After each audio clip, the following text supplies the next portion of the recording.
Halo teman-teman semua, perkenalkan nama saya Rifko dari Politeknik Keuangan Negara STAN. Pada kesempatan kali ini, saya akan mengajak teman-teman semua untuk lebih mengetahui peran dan manfaat pajak bagi negara kita, Indonesia. Sebelum kita membahas mengenai pajak, apakah di sini ada yang bisa menjelaskan apa itu pengertian pajak? Lalu, apa saja jenis-jenis pajak yang kalian ketahui? Baiklah, daripada kita cuma mengawang-awang saja, mending kita lanjutkan ke pembahasan berikut. Pengertian pajak kurang lebih adalah suatu pungutan yang wajib dibayar oleh rakyat untuk negara, yang akan digunakan bagi kepentingan pemerintahan dan juga kepentingan masyarakat umum. Maka, sebagai warga negara Indonesia yang baik, kita wajib untuk membayar pajak demi untuk membantu negara kita. Kemudian, setelah kita mengetahui pengertian pajak, kita juga perlu tahu nih jenis-jenis pajak apa saja yang ada di Indonesia. Pajak di Indonesia terbagi menjadi dua jenis, yang dibedakan berdasarkan siapa yang mengelolanya. Yang pertama, pajak pusat. Pajak yang langsung dikelola oleh pemerintah pusat dan di bawah tanggung jawab Direktorat Jenderal Pajak. Pajak pusat terbagi menjadi beberapa jenis pajak, antara lain, yang pertama, pajak penghasilan atau PPh. Yang kedua, pajak pertambahan nilai atau PPN. Yang ketiga, pajak penjualan barang mewah atau PPNBM. Yang keempat, pajak bumi dan bangunan P3L. Dan yang kelima, bea meterai. Kemudian selanjutnya ada pajak daerah. Pajak yang langsung dikelola oleh pemerintah daerah, baik pemerintah provinsi maupun pemerintah kabupaten atau kota. Pajak daerah terbagi menjadi beberapa jenis, antara lain, yang pertama, pajak kendaraan bermotor, pajak restoran, pajak hiburan, pajak hotel, pajak parkir, dan sebagainya, masih banyak. Setelah kita mengetahui jenis-jenis pajak, kita juga perlu tahu nih, apa sih fungsi pajak? Sebenarnya, fungsi pajak ada 4. Fungsi yang pertama yaitu fungsi anggaran. Fungsi anggaran berarti pajak berfungsi sebagai sumber penerimaan kas negara. Pajak yang dikumpulkan dari masyarakat akan digunakan untuk membiayai pengeluaran negara. Nah, semakin banyak nih masyarakat yang membayar pajak, maka pendapatan negara akan semakin besar pula. Yang kedua, fungsi alokasi.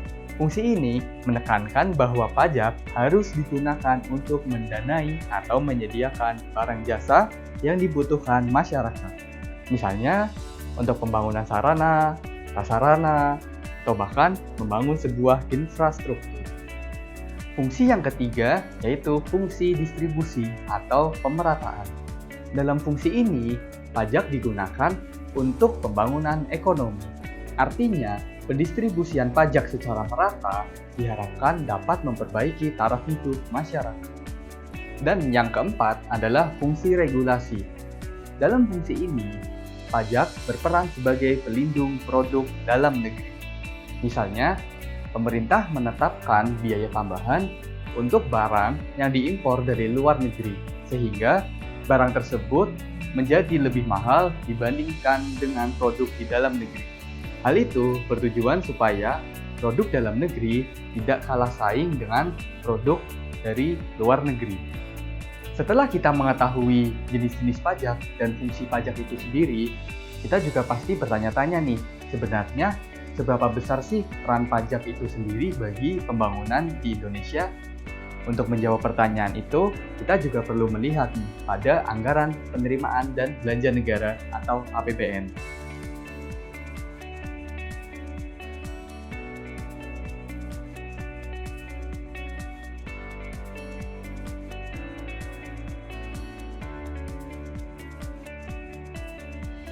Pada APBN 2019, penerimaan negara sebanyak 2.165,1 triliun rupiah, dan sebesar 83% dari itu merupakan sumbangsi dari pajak dan sebesar 17% yang bukan berasal dari pajak. Hal itu menandakan Kalau pajak di negara kita memiliki peran yang sangat besar bagi pembangunan negara.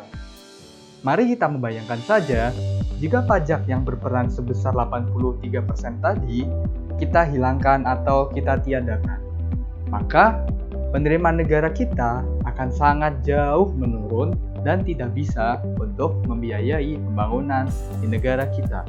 Dengan peran yang sangat besar tadi, sebenarnya peran pajak secara nyata itu apa saja sih? Sebenarnya peran dan manfaat pajak secara nyata itu sangat banyak. Dan di sini akan saya rangkum menjadi 3 poin. Yang pertama, untuk pembangunan infrastruktur. Misalnya, untuk pembangunan jalan, pembangunan jembatan, pembangunan bandar udara, pembangunan pemukiman rakyat, irigasi, dan sebagainya. Yang kedua, untuk kesejahteraan rakyat. Contohnya, untuk pendidikan, kesehatan, penanggulangan kemiskinan, ketahanan pangan, dan subsidi. Dan yang ketiga, untuk pertahanan dan keamanan. Misalnya untuk pembelian peralatan dan persenjataan TNI, dan untuk perlengkapan kepolisian. Pada saat kondisi pandemik seperti sekarang, pajak juga secara tidak langsung memberikan manfaat bagi kita semua. Seperti halnya bantuan kuota yang kita peroleh untuk melaksanakan pembelajaran jarak jauh. Kemudian, subsidi listrik bagi masyarakat yang kurang mampu. Lalu, bantuan kesehatan bagi pasien yang tertular COVID-19 dan untuk masyarakat yang ekonominya rendah.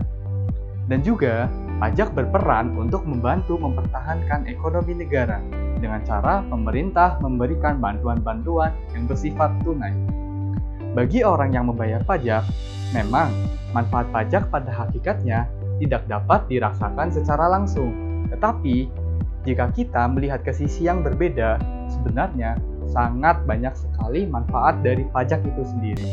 Salah satunya yang telah saya sebutkan tadi. Setelah kita mengetahui pengertian pajak, jenis-jenis pajak, fungsi-fungsi pajak, dan apa saja manfaat dari pajak itu sendiri, semoga bisa membuat kita semua yang ada di sini semakin paham dan sadar akan pentingnya kontribusi masyarakat bagi pembangunan negara.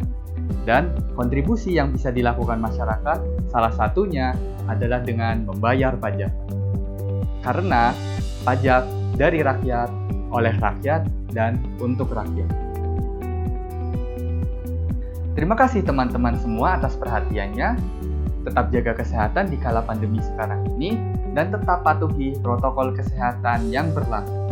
Saya, Rifko Agrin Humizar dari Politeknik Keuangan Negara Stan mengucapkan sampai jumpa di kesempatan berikutnya.